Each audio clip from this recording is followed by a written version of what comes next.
Welcome to this video lecture. Myself Atul Kumar, working as an assistant professor in Department of Computer Science, Rajiv Gandhi Memorial, Government College, Jogindarnagar. In this video lecture, I will discuss about structure methodology, top-down and bottom-up approach in programming paradigm. So, firstly I will discuss about structured programming concept. So structured programming is basically concerned with the structure used in the computer program. So structures of a computer program consist of decisions, sequences and loops. So decision structures are used for conditional execution of statements. The example of decision structures involve if statement, else statement, if else statement and so on. The sequence structures are used mainly for the sequential execution statements, and the loop structures are used for performing some repetitive task in the program, like for loop used heavily in programming languages. So the structured programming involves the building of programs using small modules. These modules are very easy to write and read. So basically, in case of structured programming, we divide the program into a large number of small modules, and each module we solve the problem separately, and after solving each module, the result is combined by combining the results of these modules and to get the desired output of a entire program. So in case of structured programming, the problem to be solved is divided into small tasks that can be written independently. Once they have written, these small tasks are combined together to form a complete task. So firstly we divide the problem into a small number of tasks that can be written independently, programmatically, and after writing these small programs, these tasks or these programs are combined together to perform a complete task. So programming is performed basically with the help of two methods. One is procedural programming and other is modular programming. So in case of procedural programming, the problem or task is broken down into small procedures, and these procedures are also called as functions. That is a block of codes that perform one task each. All the procedure taken together form the whole program or task. It is suitable for small programs that have low level of complexity. So there is a main function that integrates the procedure and functions by making call to them in order that implements the functionality of a program. So in case of procedure programming, firstly we broke the problem into a small procedures or functions, and these functions are written separately, and the calling to these functions are done with the help of a main function that integrate the procedures and functions by making a call to them to implement the complete functionality of a program. As we see in this diagram, there is a main function, there is a calling to function func 1, procedure 1 and func 2. Firstly there is a call to function 1, then this small function is executed. After performing the operation, the uh, it returns back to this func1 again. Then the next procedure 1 call is implemented, and after calling this procedure, the set of statement inside this procedure 1 proc1 are executed. After executing proc1, the control again back to procedure 1, and the next statement is func2. Again the control or call goes to func2, and the statement inside func2 are executed, and after that the control again go back to the main program, and the next statement after func2 is executed. So when the procedure or function is called, the execution control jumps to the called procedure or a function. Then the procedure or function is then executed, as we have seen in the diagram, and after the execution the control come back to the calling procedure, as we have seen in this example. Firstly, we have a main function. Inside the main function there is a function 1, func1.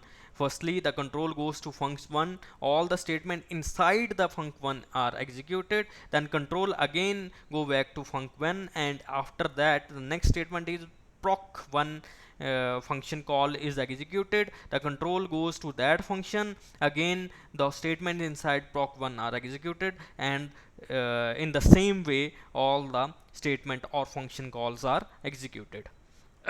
Next is modular programming. So in case of modular programming, we break down a program into a group of files where each file consists of a program that can be executed independently. So in case of modular programming, the problem is divided into different independent but related tasks. For each identified task, separate program is written, which is a program file that can be executed independently. As we have seen here in the diagram, we have a main module here, we have one another module, module 2, and that is written in file 2, and there is another module of file 3, and these are executed independently, and after executing and results are getting, the main program or main module is executed. So both of these methodologies discussed above, the problem has to be broken down into two smaller units. So there are two approaches to do so.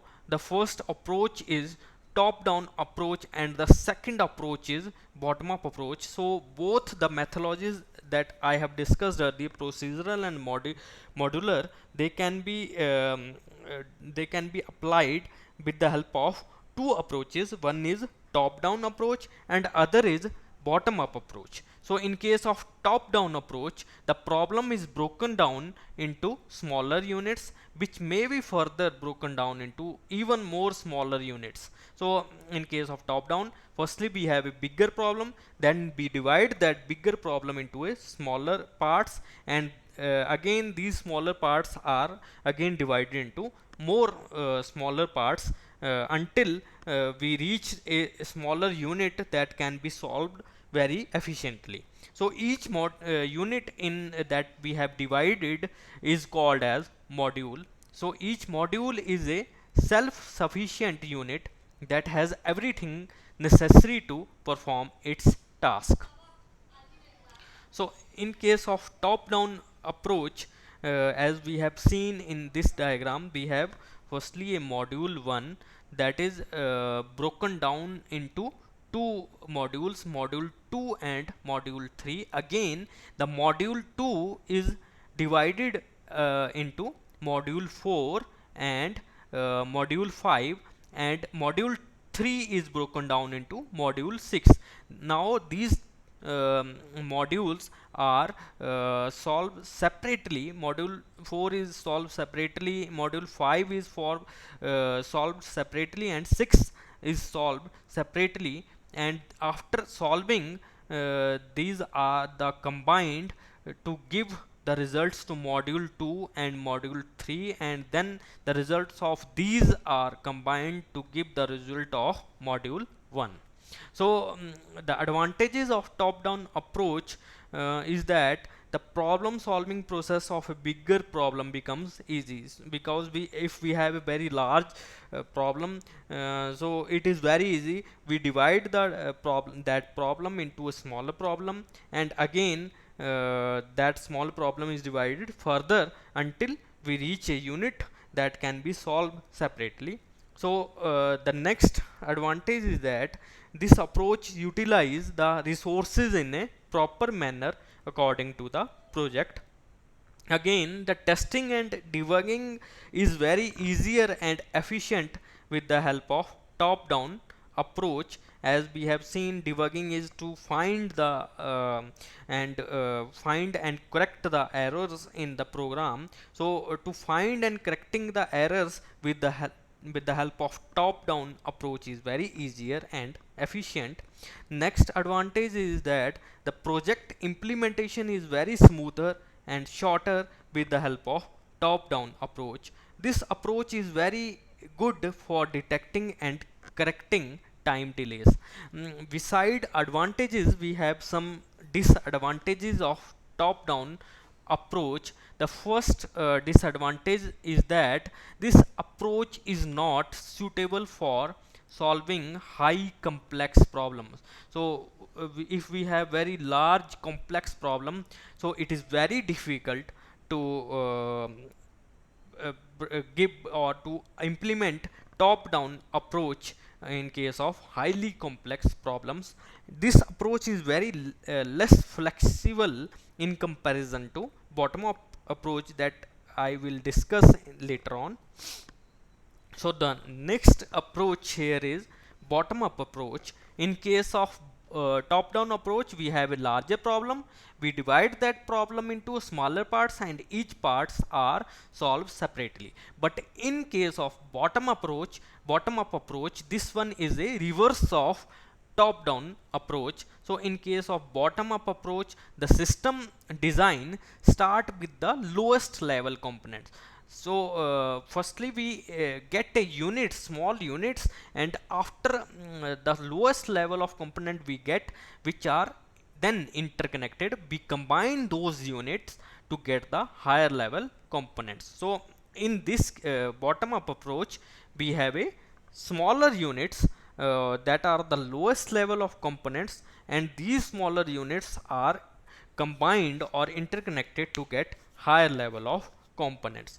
Thus process continues until the hierarchy of all system components are generated. However, in a very real life scenario, it is very difficult to know all lowest level components at the beginning, because we don't know if we have a very large problem and we can't imagine the lowest level component of that problem in the beginning. So this approach has this kind of disadvantage.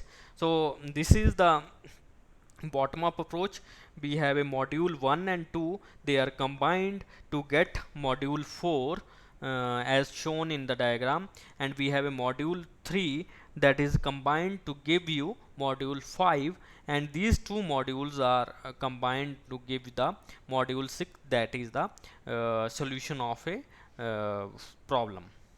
So the advantages of bottom up approach, the first advantage is flexible. So this approach is very flexible. Addition of new features and modification of features are easier as we work up with the lowest level of components. So it is very easy to add new features and modifications as compared to top down approach. The second advantage is reusability. So reusability means we can reuse the parts of your program or modules. So as the parts of programs are created independently, therefore the possibility of reusing them increases. The third is reliability. Reliability means this approach is very reliable. Reliable means if sometimes the problem fails, then this kind of approach is more reliable. Or if the program fail, this kind of approach, if we apply it to program, that is more reliable as compared to top down approach. So in case each part of the program is independently created and tested firstly, then it is integrated, so it is more reliable as compared to top down approach. The next advantage is lower cost. So this approach is of lower cost as compared to top down approach, as the components are reused. As we have seen, the reusability is also the advantage of bottom up approach. So different components are used again and again, resulting in the lower cost of software development. The main disadvantage of this approach is that it is very difficult to evaluate the progress of project in this approach, and the idea about the final product is obtained only at the end. We can't just imagine the project or a product at very initial stage in case of bottom up approach. The next we have a advantages of structured programming, because all these are the concept of structured programming. So the first advantage is the structured programming is user friendly and easy to understand. The second advantage is they require less time to write, they are very easier to maintain. The program written in higher level languages can be translated into many machine languages and therefore can run on any computer for which there exists an appropriate translator. Beside advantages, there are some disadvantages of structured programming. The first one is the modification in structured programs are very difficult. If we want to modify a program that is written in structured programming, so it is very tedious and task to modify that program. The second approach, the second disadvantage is that this approach is not suitable for solving complex problem. So if we want to solve very complex problem, so there are different many other programming techniques, or like object oriented programming be there to solve that kind of complex problems. And the examples of structured programming higher languages are C, C and Pascal. And for case of in case of object oriented programming, we have C++, we have Java, we have Python, we have PHP, and so on.